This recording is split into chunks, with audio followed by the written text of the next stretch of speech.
4. 고등학교 진로선택 기하 1. 2차 곡선 1. 2차 곡선은 원뿔을 절단해서 얻을 수 있는 곡선임을 이해하고 이를 통해 기하적 대상을 대수적으로 다룰 수 있음을 인식하게 한다. 2. 2차 곡선과 그 접선이 실생활에 활용되는 다양한 예를 제시함으로써 그 유용성과 가치를 인식하게 한다. 3. 2차 곡선의 접선을 구할 때는 판별식을 이용하고 미적분을 이수한 학생에게는 음함수의 미분법을 이용하여 설명할 수 있다. 4. 20류를 이용한 정의는 다루지 않는다. 2. 평면 벡터 1. 벡터를 표현하고 탐구하는 방법에는 화살표를 이용한 기하적 방법과 좌표를 이용한 대수적 방법이 있음을 인식하게 한다. 2. 벡터를 사용하여 좌표 평면에서 직선과 원의 방정식을 간단히 나타낼 수 있음을 알게 한다. 3. 벡터를 활용하여 다양한 문제를 해결함으로써 그 유용성과 가치를 인식하게 한다. 4. 벡터 방정식 용어는 교수학습 상황에서 사용할 수 있다. 3. 공간 도형과 공간 좌표 1. 공간 도형의 성질은 관찰을 통해 직관적으로 이해한 후 증명하게 한다. 2. 공간 좌표는 평면 좌표를 확장하는 수준에서 간단히 다룬다. 3. 공간 좌표의 개념과 성질을 이용하여 공간 도형에 대한 문제를 해결할 수 있게 한다. 5. 우리 주변의 자연이나 건축물, 예술작품 등에 나타난 공간 도형의 성질을 이해하고 수학의 심리적 가치를 인식하게 한다.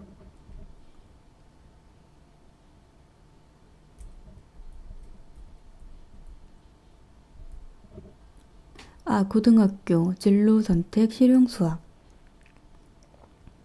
1. 규칙 1. 식과 규칙에서는 도형수나 피보나치 수열 등과 같이 잘 알려져 있고 학생들이 흥미를 가질 수 있는 소재를 활용하되 계산이 간단한 것만 다룬다.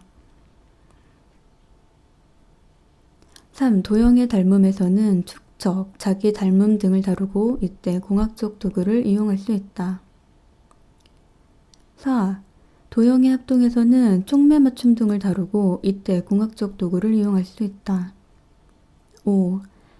도형의 합동과 닮음을 이용하여 산출물을 만드는 과정에서 수학적 원리가 활용됨을 이해할 수 있게 한다. 6. 규칙성에 대한 이해는 직업과 관련된 업무를 원활히 수행하고 최적의 의사결정을 하는 데 도움이 됨을 인식하게 한다.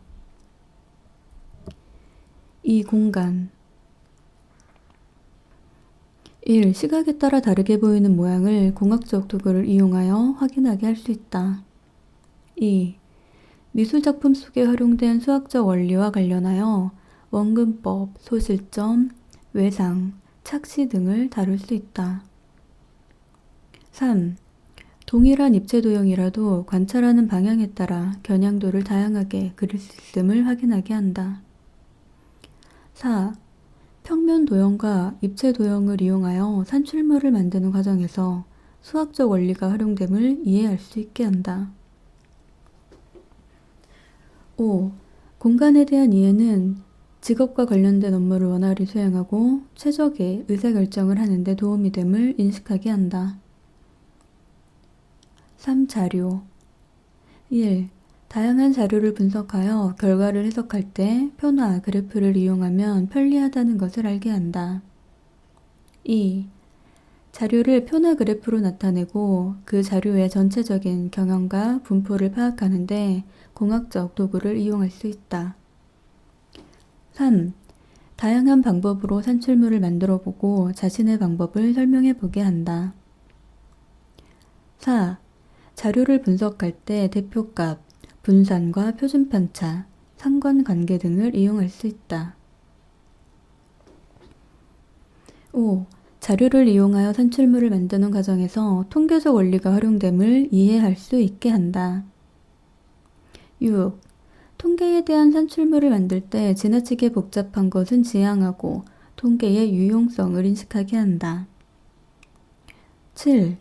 다양한 자료를 정리하고 해석하는 것은 직업과 관련된 업무를 원활히 수행하고 최적의 의사결정을 하는 데 도움이 됨을 인식하게 한다.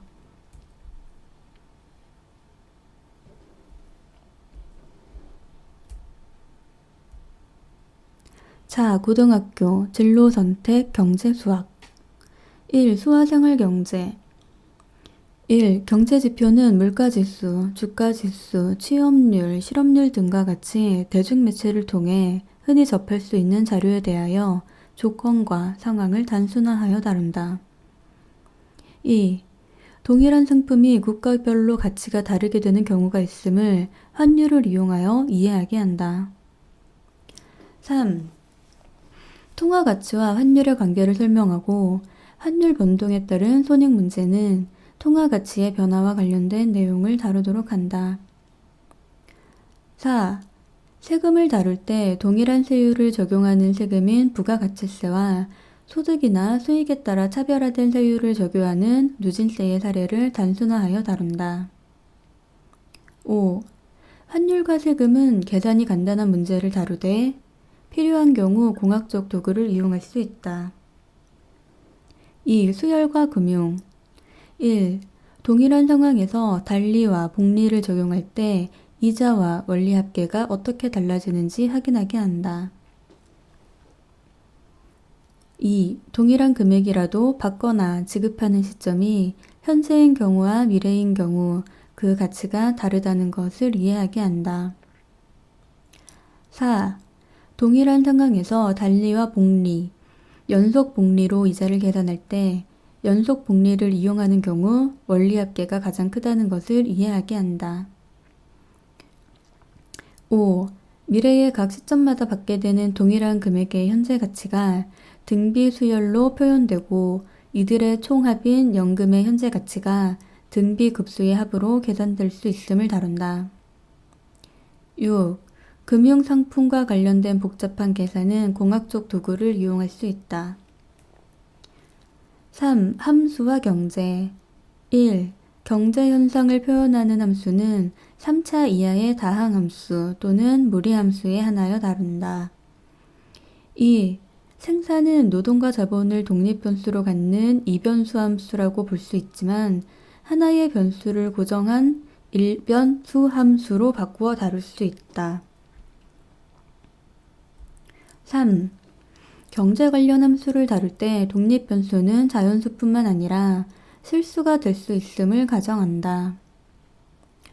4. 세금과 소득의 변화에 따른 균형 가격의 변화는 그래프의 평행이동을 이용하여 분석할 수 있다. 5. 의사결정 문제는 효용함수를 통한 소비자의 의사결정, 생산함수를 통한 생산자의 의사결정을 다룬다. 7. 부등식의 영역과 관련하여 최대, 최소를 구할 때 경제 관련 함수는 1차식만 다룬다. 4. 미분과 경제 1. 함수의 극한 개념과 극한값에 관한 성질은 직관적 수준으로 다루고 미분 개수는 접선의 기울기로 도입한다. 2. 함수의 미분 가능성은 다루지 않는다. 5. 함수의 곱과목, 합성함수의 미분법 등은 다루지 않고 실수배, 합, 차의 미분법만 다룬다. 6. 미분의 활용에서는 3차 이하의 다항함수 또는 무리함수를 다룬다. 7. 탄력성의 계산은 미분을 활용한 것만 다룬다. 끝.